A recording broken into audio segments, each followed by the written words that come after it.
Triglyceride के बारे में आज बात करने वाले हैं। ट्राइग्लिसराइड क्या होता है तो एकदम सामान्य भाषा में समझिए आप लोग।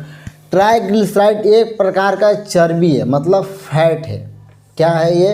एक प्रकार का फैट है, चर्बी है। इसी को हम लोग ट्राइग्लिसराइड बोलते हैं। पहले हम देखते हैं रिपोर्ट में, अगर 150 से कम है किसी का ट्राइग्लिसराइड, अगर 150 से कम है तो उसको हम नॉर्मल बोलते हैं। अगर 150 से 199 के बीच में है तो इसको हम बॉर्डर लाइन पर बोलते हैं, हम लोग बॉर्डर लाइन पर है। और 200 से 499 के बीच में है तो क्या है? हाई है। और 500 से बहुत ज़्यादा है, अगर 500 से ज़्यादा है तो वेरी हाई है।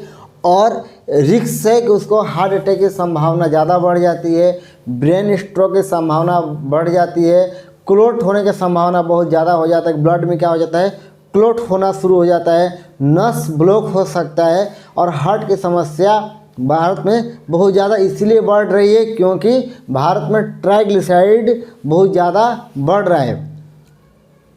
जो आतंकवादी होते हैं वह 2, 4, 5, 10 लोगों को मारते हैं तो लगता है कितना भयंकर आतंकवादी है।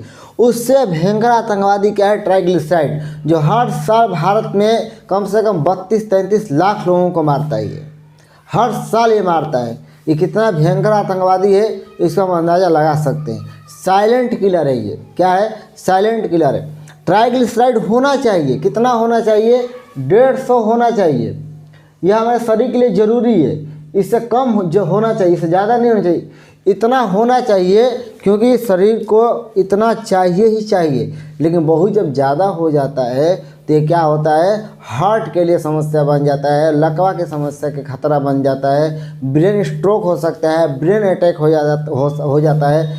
फिर से इस कारण बीपी की शिकायत बढ़ जाती है, डायबिटीज की शिकायत हो जाती है। ऐसा क्यों होता है हम समझेंगे बाद में।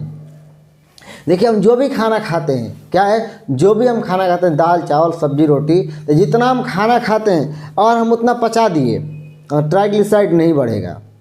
लेकिन जो एक्स्ट्रा बच गया, क्या हो गया? जो एक्स्ट्रा बच गया वह ट्राइग्लिसराइड के रूप में चेंज हो जाता है।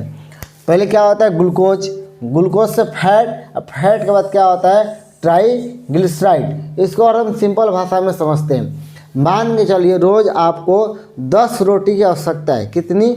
10 रोटी की आवश्यकता है। और आप क्या करते हैं? 15 रोटी खाते हैं। क्या करते हैं? 15 रोटी खाते हैं। तो 5 रोटी की एनर्जी क्या हो गया? आपका स्टोर हो जाएगा। स्टोर किस रूप में होगा? आपका ट्राइग्लिसराइड के रूप में आपका बॉडी में स्टोर हो जाएगा। समझ रहे हैं आप? जो कोलेस्ट्रॉल है ना, कोलेस्ट्रॉल ट्राइग्लिसराइड में क्या अंतर है? जो कोलेस्ट्रॉल है वो हमारा लीवर बनाता है, लेकिन ट्राइग्लिसराइड हमारा डायरेक्ट खाना से बनता है। समझिए आप लोग, जो कोलेस्ट्रॉल है वो तो लीवर बनाता है, लेकिन जो ट्राइग्लिसराइड डायरेक्ट किससे बनता है? हमारा खाने से बनता है। तो ट्राइग्लिसराइड कैसे हम रोक सकते हैं? सबसे पहले है मिठाई, स्वीट। स्वीट क्या होता है? ग्लूकोज होता है। ग्लूकोज जितना आपने खर्च कर दिया, ठीक है, बाकी जो बच गया वह ट्राइग्लिसराइड के रूप में क्या होता है? चेंज हो जाता है।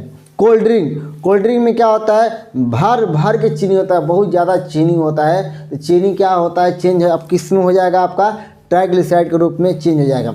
जो सेकेंड नंबर है वो है ट्रांस फैट। क्या है? Trans fat. ट्रांस फैट का मतलब क्या हो गया? जितने भी बेकरी आइटम खा रहे हैं आप, बर्गर है, मैगी है, पिज़्ज़ा है, बाहर के जितने भी तला भुना सामान खा रहे हैं, समोसा हो गया, फास्ट फूड हो गया, सब में ट्रांस फैट होता है। और ट्रांस फैट एकदम ट्राइग्लिसराइड को बढ़ाता है।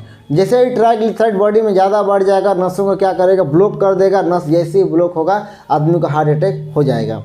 तो आपको जिसको भी अगर बढ़ा हुआ है, अगर ट्राइग्लिसराइड ज़्यादा, अगर 400 के आसपास है तो एकदम सावधान हो जाए। बिल्कुल बाहर का खाना नहीं खाना है, कोल्ड ड्रिंक्स नहीं पीना है, मिठाइयाँ नहीं खानी है, ट्रांस फैट नहीं खाना है, बेकरी आइटम नहीं खाना है।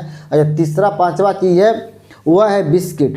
बिस्किट और नमकीन, इसको भी आपको कम से कम खाना है। बस आप 3 चीज़ कर ले, मिठाई कम से कम खाए या बिल्कुल छोड़ दे अगर बहुत ज़्यादा बढ़ा हुआ है तो।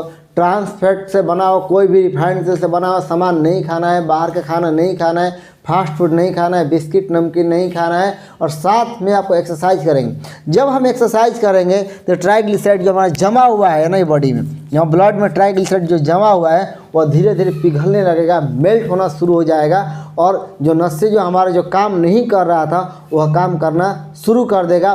नस का जो कचरा है वह साफ़ होना शुरू हो जाएगा। इसके लिए आप एक्सरसाइज कर सकते हैं। एक्सरसाइज में जैसे एरोबिक है, रनिंग एक्सरसाइज कर सकते हैं, वॉकिंग कर सकते हैं, स्विमिंग कर सकते हैं, ईटीसी, या पुल अप एक्सरसाइज कर सकते हैं, पुशअप्स कर सकते हैं, डंबल उठा सकते हैं। ऐसा नहीं कि आपको 10 किलो का डंबल उठाना है, 1 किलो का डंबल उठाइए, 2 किलो का डंबल उठाइए, 3 किलो का डंबल उठाइए। कुछ सिटअप्स कर सकते हैं, स्क्वाट कर सकते हैं, आप कई सारी एक्सरसाइज कर सकते हैं आप, और साथ में डाइट करेंगे आप तो एकदम गारंटी इस बात की ट्राइग्लिसराइड को हम कम कर सकते हैं। और हमें कम कर लेना चाहिए, नहीं तो डायबिटीज़ का खतरा बढ़ सकता है, फैटी लीवर का खतरा हो सकता है, और हाई बीपी की समस्या हो सकती है, कई सारी बीमारियां की ये माता है। तो प्लीज़ आप ट्राइग्लिसराइड को कम करें। और आज के लिए इतना है। प्लीज़ चैनल को सब्सक्राइब कीजिए, वीडियो को लाइक कीजिए और अधिक से अधिक शेयर कीजिए। जय हिंद, जय भारत। स्वस्थ रहिए, मस्त रहिए और एक्सरसाइज जरूर कीजिए।